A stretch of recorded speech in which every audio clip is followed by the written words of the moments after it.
Have you ever been in a situation where you thought you knew almost everything about a person, a place, or a thing, and then when you finally get to experience it, you say to yourself, why didn't anyone tell me about this before I experienced this place, before I married this person, before I tried this new thing?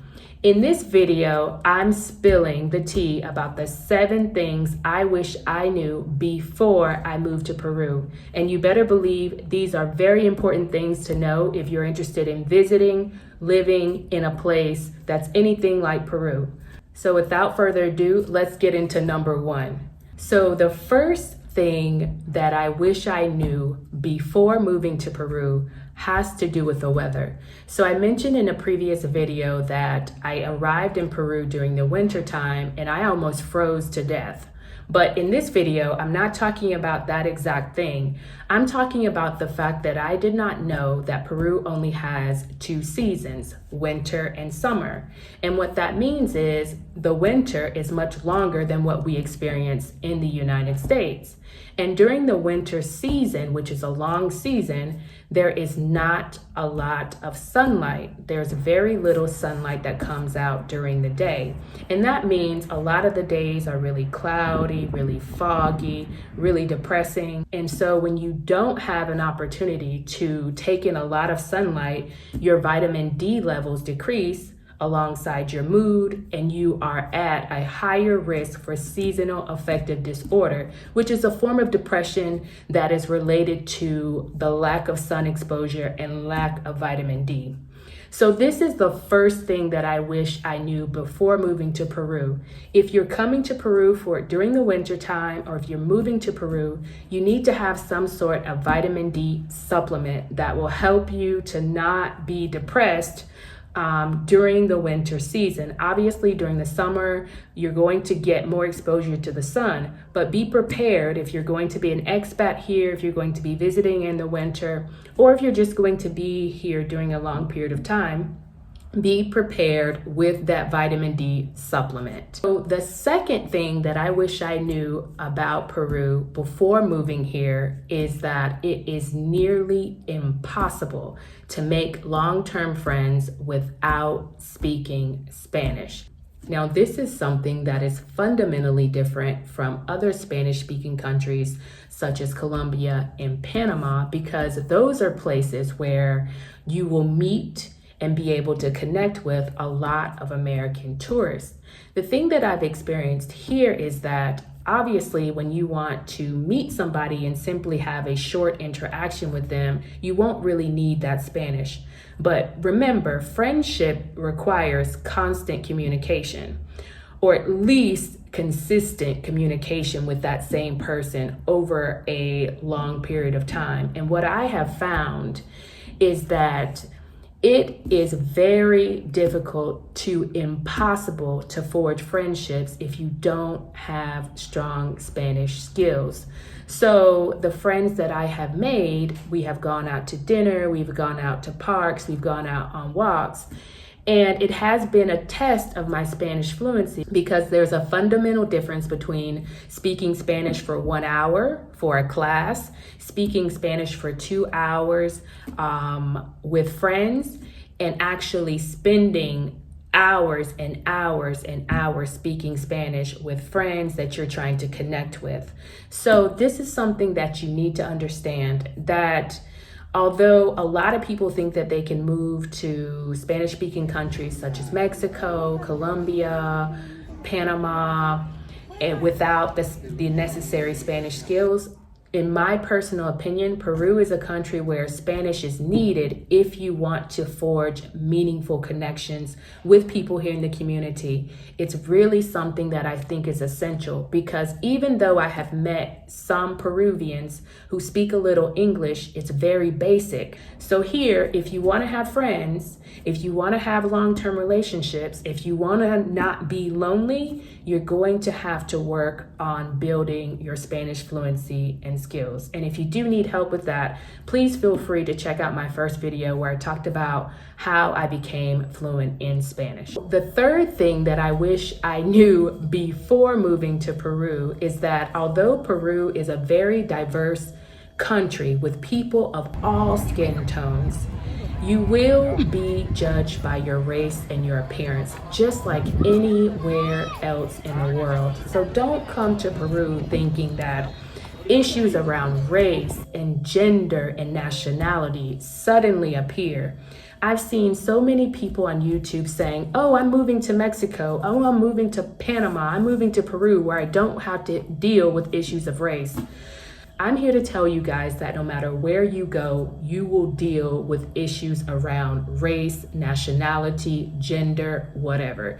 So don't come to Peru thinking that it's going to be something different. Now, the thing that I wish I knew before coming to Peru is how homogeneous the population is in Lima. And what I mean by that is it feels like or seems like everybody looks the same. Everybody has the same phenotype. Everybody has the same look. So when you come and you are outside of the norm of that look, you're going to get stares. You're going to get looks.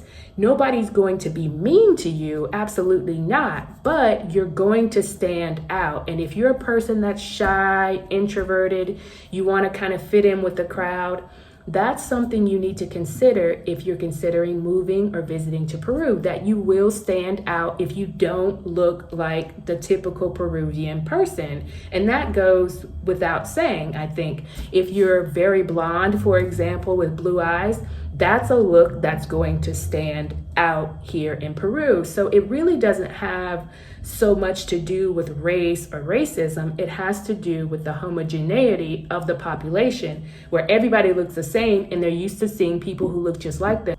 So the fourth thing that I wish I knew before moving to Peru is that you will get approached more here by Peruvian men than a place like United States or during my time in Mexico, for example. A good example of this is the other day I went to the grocery store, I did my shopping, I walked out of the grocery store and there was a man waiting for me at the exit. And he said, of course he was speaking Spanish, and he said, I don't want to bother you, but I wanted to know if you would take a picture with me. And of course I was shocked, but he was so nice and so gracious that I agreed to just take a picture with him. And he went on to compliment me on my skin, my hair, and he asked where I was from. He was very nice. Now, this is something that happens to me on a daily basis. I have been blown away with how nice and how kind Peruvian men are. They always approach me and ask me, how is my day going? Just simple conversations. Another example is the other day I was walking on the beach and a Peruvian man approached me and asked me to join his workout group that he leads on the beach. So it's a small fitness group that meets every morning around 7 a.m. to do specific exercises on the beach. And he told me that he thought that I might be interested in something like that. So those types of things happen a lot more here than they did when I was in my own country. And it's something that you should be aware of if you're an introvert. Now, I am an introvert. I consider myself to be very, very shy. So I was surprised when so many people were approaching me, and I wasn't exactly prepared to have these conversations, to be so interactive, because I thought it would be a place where nobody would approach me, nobody would come up to me, and that I would just simply walk around without having a lot of social interactions. But it has not been like that at all. The fifth thing that I wish I knew before moving to Peru has to do with the incessant presence of mold in a lot of the apartments that are on the water. So I had the bad luck of getting an apartment that had a mold problem because I wanted to be right on the beach. My first apartment was right on the beach with such a beautiful view. And I didn't discover until later that the apartment had mold, and that mold was negatively affecting my health. I noticed that there were declines in my immune system the more time I stayed in that apartment. So this is something that you need to understand. The closer you get to the water, the more likely it is that you have an apartment that has mold. So it's something I want to warn you guys about if you're thinking about moving to a place like Peru or Mexico or Panama, now where they have a lot of apartments that are available directly on the water. The sixth thing that I wish I knew before coming to Peru is that there are a plethora of scammers as soon as you get off your flight and try to get an Uber or taxi from the airport.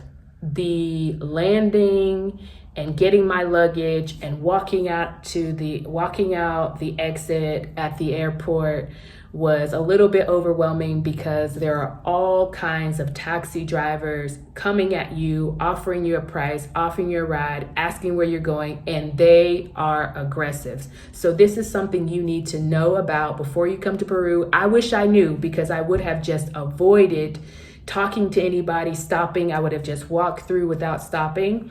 But because I did not know about the extremely aggressive scammers that are at the airport, I stopped to talk, I stopped to respond to questions. So if you're coming to Peru for a visit, for a long-term stay, to visit family, and you get off your flight and you go to collect your luggage, as soon as you walk out that door, no matter what, keep going.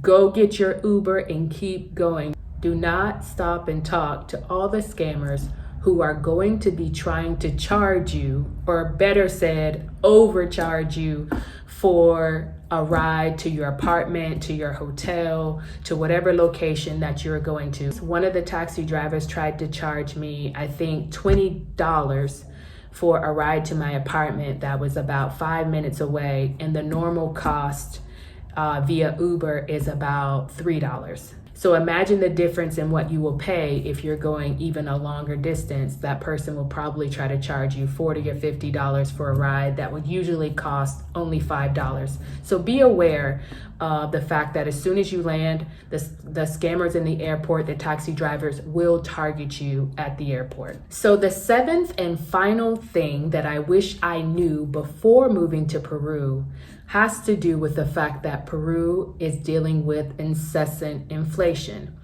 So I mentioned in my video why I moved to Peru that Peru has a low cost of living compared to living in the United States, and that's something that's obvious. However, the thing that I noticed from living here is that little by little by little, the prices are increasing, and that has made Peru much less affordable than a place like Mexico, much less affordable than a place like Colombia, much less affordable than a place like Ecuador. So you need to take that into consideration if you are thinking about visiting or moving here. I wish I knew, for example, that an apartment in Peru is going to cost you twice as much as you would pay in Colombia. I paid, for example, for my apartment in Cali, Colombia, $450 a month. In Peru, like I told you in my video where I showed you my apartment, the apartment is about $850 a month. So this is something that I wish I knew before moving to Peru. Now, I don't have any regrets about moving here.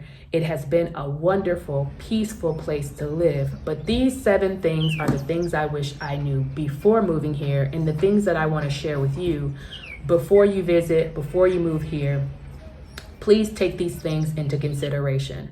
So that's all I have for you today. If you have not yet subscribed to this channel, please consider subscribing to this channel. That would really help me out a lot. And to everyone who has already subscribed, thank you so much for subscribing, and I'll see you next week in the next video. Bye-bye.